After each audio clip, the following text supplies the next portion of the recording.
ఓం శాంతి. శివ పరమాత్మ మహావాక్యాలు. అయితే మనం మూడిట్లో సమానత ఉండాలి అంటున్నాడు. 3 విషయాలలో.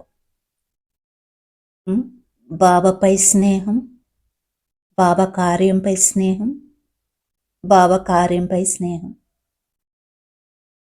ఈ మూడిట్లో సమానత ఉండాలి అంటున్నారు. మరి ఏం చెప్తారో మహావాక్యాలు తెలుసుకుందామా?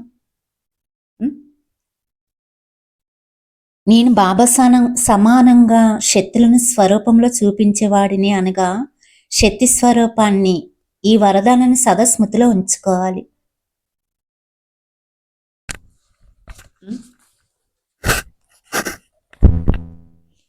పరమాత్మ అంటున్నారు, సంబంధం పెట్టుకోవడం ద్వారా ఇక్కడి వరకు చేరుకున్నారు. కానీ ఇప్పుడు బాబాపై స్నేహం, బాబా కార్యంతో స్నేహం, బాబా ద్వారా లభించిన జ్ఞానంతో స్నేహం, ఈ మూడింటి సమానత పెట్టుకోండి. బాబాపై స్నేహంలో ఎక్కువగా ఉన్నారు, మిగతా రెండిట్లో తేలికగా ఉన్నారు. జ్ఞానం ద్వారా శక్తి వస్తుంది. ఒక్కొక్క వాక్యం కోటాని కోట్లకు అధిపతిగా తయారు చేసేది. ఎంత గొప్పతనాన్ని ఇస్తూ ఆ వాక్యాలను ధారణ చేయండి. గొప్పతనం తెలుసుకుంటే స్నేహం ఉంటుంది. గొప్పతనం తెలుసుకున్నంత వరకు స్నేహం ఉండదు. గొప్పతనం తెలుసుకోవడం ద్వారా స్నేహం స్వతహాగానే ఉంటుంది. నిశ్చయబుద్ధి విజయంతి కదా. అలౌకిక జన్మ లభించింది, నేను బాబా సంతానాన్ని నిశ్చయబుద్ధి అయ్యారు కనుక తండ్రి యొక్క వారసత్వమే విజయము.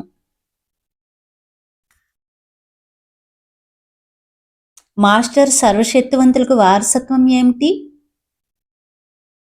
శక్తులు. కనుక పిల్లలుగా అవటం అంటే విజయిగా అవటము.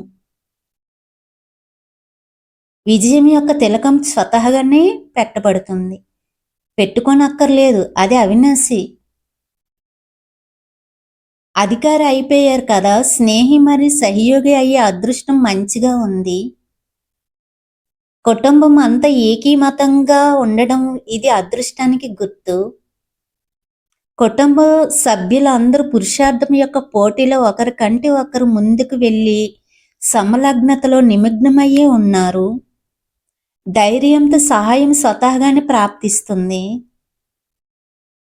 వీరిది మోహజిత్ కుటుంబం, వీరి చెందు కోసం వీరిది మోహజిత్ కుటుంబం. ఇలాంటి మోహజిత్ కుటుంబాలు ఎన్ని తయారు చేశారు? శ్రేష్ఠ లక్ష్యం పెట్టుకున్నారు. ఇప్పుడు ఇలాంటి కుటుంబాల యొక్క పుష్పగుచ్చం తయారు చేయండి అంటున్నారు పరమాత్మ. అందరినీ శ్రేష్టంగా తయారు చేయండి అంటున్నారు.